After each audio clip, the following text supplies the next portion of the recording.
అదే RTV app వార్తల్ని క్షణాల్లో చదివే అవకాశం ఉంటుంది. ఒక న్యూస్ పేపర్, ఒక టెలివిజన్ ఛానల్ మీ చేతుల్లో ఎప్పుడూ ఉంటాయి. నా పేరు ఏ మోజేస్. నేను పాండ్యం సిమెంట్స్ ఫ్యాక్టరీలో లోడింగ్ సూపర్వైజర్గా పనిచేస్తున్నాను. నేను ఎంప్లాయీస్ యూనియన్ తరఫున పాండ్యం సిమెంట్స్ ఫ్యాక్టరీలో జనరల్ సెక్రటరీ కూడా ఎంప్లాయీస్కు కార్మికులకు జనరల్ సెక్రటరీగా పనిచేస్తున్నాను. పాండ్యం సిమెంట్స్ ఓల్డ్ మేనేజ్మెంట్ అంటే Nandi group of companies Nandyal Shri Sajjala Sridhar Reddy ఎండిగా వాళ్ళు కంపెనీని నడిపినారు. దీనిలో ఎల్ఎన్విస్ లావాదేవీలు చూడడానికి మామూలుగా ఒక డైరెక్టర్ను నియమిస్తారు. కాకపోతే వాళ్ళు ఆ డైరెక్టర్ను కూడా మరి నియమించలేదు.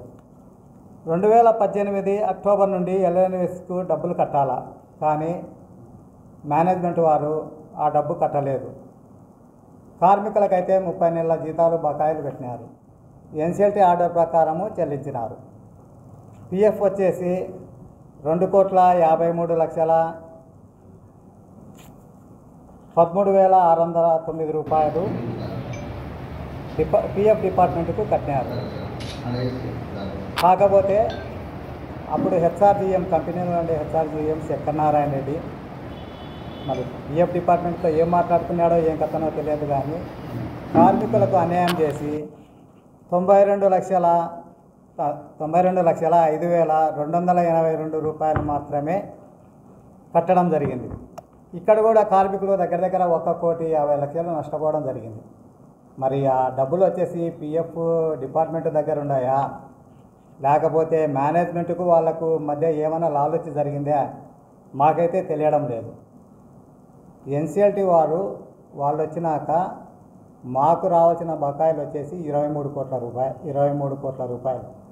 అందుకు గాను ఒక్కొక్క ఎంప్లాయీకి 12 లక్షలు రావాల్సినది 12 లక్షలు రావాల్సిన కాడ 1,50,000, 1,80,000 అట్లా వచ్చినాయి. అంటే ఒక్కొక్క కార్మికుడు దగ్గర 10 లక్షలు 11 లక్షలు నష్టపోవడం జరిగింది.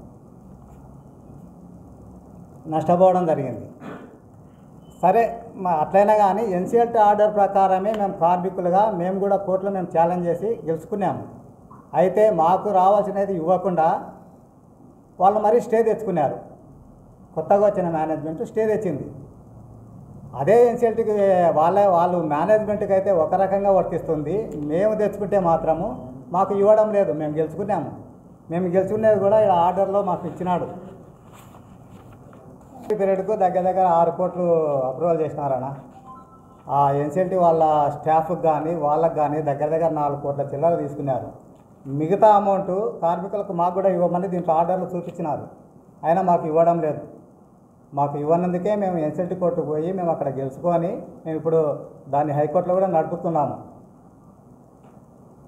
మేము పర్మనెంట్ ఎంప్లాయీస్ము దగ్గర రోజు దగ్గర 400 మంది కార్మికులు ఉంటే అదే కార్మికులను తీసుకుంటాము, ఎంప్లాయ్మెంట్ ఇస్తామని కూడా చెప్పినారు. అయితే ఏ కార్మికునికి కూడా ఎంప్లాయ్మెంట్ అనేది ఇవ్వలేదు. అందరినీ బయట పెట్టేసినారు. కేవలము రాజారెడ్డి సారు వాళ్ళ చెప్పిన మనుషులకు ఎవరైతే పార్టీ పరంగా కండువ కప్పుకుంటారో వాళ్ళనే ఎక్కించుకున్నాడు. ఒక డిఎస్పీ గారిని అక్కడ సెక్యూరిటీ ఆఫీసర్గా పెట్టినాడు. కార్మికులు రియల్గా పర్మనెంట్ కార్మికులు కానీ వీళ్ళు ఎవరన్నా పోతే కేసులు పెట్టడం, లోపలేయడం. ప్రశ్నించిన వాళ్ళను క్రైమ్ బ్రాంచే వచ్చి పట్టుకపోయింది. అందుకు ఉదాహరణ వచ్చేసి నన్నే 3 సార్లు పట్టుకపోయినారు. ఒక లేబర్ కోర్టును ఆశ్రయించాలన్నా హైదరాబాద్కు పోవాలి, ఎక్కడ పోయినా కానీ నా మూమెంట్స్ అంతా వాళ్ళకి తెలుస్తాయి. నేను ఇంటికి వచ్చే లోపల ఆల్రెడీ పోలీసులు వచ్చింటారు. రాండి, సిఏ గారు పిలుస్తున్నారు, వాళ్ళు పిలుస్తున్నారు, వీళ్ళు పిలుస్తున్నారు, ఎందుకు పోయినావు, ఏం కథ, ఇవే పరిస్థితి. కాబట్టి ఈ పరిస్థితులన్నీ ఎదుర్కొని ఇప్పుడు కూడా మాకు రావాల్సిన మమ్మల్ని ఇప్పుడు కూడా ఒక 13 మంది మేము బయట ఉన్నాం పర్మనెంట్ ఎంప్లాయీస్, రాజీనామా చేయలే. మొత్తం 33 మంది పర్మనెంట్ ఎంప్లాయీస్ ఉంటే ఇదే రాజిరెడ్డి సార్ వాళ్ళకు చెప్పాల్సినది చెప్పినాడు. వాళ్ళు మొత్తం వాళ్ళ ఉద్యోగాలకు రిజైన్ చేసినారు. వాళ్ళకు గ్రాడ్యుయేటీతో సహా మొత్తం సెటిల్మెంట్ చేసి వాళ్ళకు కొత్తగా అపాయింట్మెంట్గా తీసుకున్నారనమాట.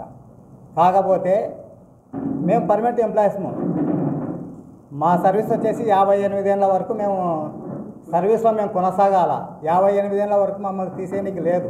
కాబట్టి మా సర్వీసు మాకు కావాలా, మా ఉద్యోగ భద్రత మాకు కావాలా అనే ఉద్దేశంతో మేము లేబర్ కోర్టును ఆశ్రయించినాము. లేబర్ కోర్టు నుంచి మామూలుగా వచ్చేసి ఎన్సిఎల్టీలో కూడా గెలిచాము. ఇప్పుడు హైకోర్టులో కూడా మాది జరుగుతుంది, ఆల్రెడీగా ఫైనల్ స్టేజ్లో ఉంది. ప్లస్ మమ్మల్ని ఆపనికి లేదు, కేవలము రాజరెడ్డి డిపార్ట్మెంట్ను పెట్టుకొని మమ్మల్ని కంపెనీ కాటికే రానివ్వలేదు. మమ్మల్ని లోపలికి రానివ్వలే. రెగ్యులర్ కార్మికులను ఎవరిని ఆపనికి లేదు. మేము రెగ్యులర్ కార్మికులను. ఈరోజు ఆయన కాంట్రాక్ట్ సిస్టమ్ పెడుతున్నాడు. ఇప్పుడు మా 33 మందిలో కూడా 17 మందిని తీసుకున్నాడు. ఆ 17 మందిని కూడా వాళ్ళ సర్వీస్కు మొత్తం రిజైన్ చేసి వాళ్ళు లెటర్ రాసి ఇచ్చినారు. వాళ్ళు మా ఉద్యోగాలకు మేము రిజైన్ చేస్తున్నాము, వాళ్ళ మొత్తం పిఎఫ్ గిఎఫ్ గ్రాడ్యుయేటీ మొత్తం సెటిల్మెంట్ చేసి కొత్తగా సర్వీస్లో తీసుకున్నారు వాళ్ళని. మేము ఉండేది మాత్రం 12-13 మంది. మేము ఏం చేయగలుగుతాము? మాకు ఎవరు సెక్యూరిటీ ఇస్తారు? మరిన్ని వీడియోస్ కోసం ఛానల్ ని సబ్స్క్రైబ్ చేయండి, లేటెస్ట్ అప్డేట్స్ కోసం వాట్సాప్ ఛానల్ ని ఫాలో చేయండి, అండ్ లింక్ డిస్క్రిప్షన్ లో ఉంది.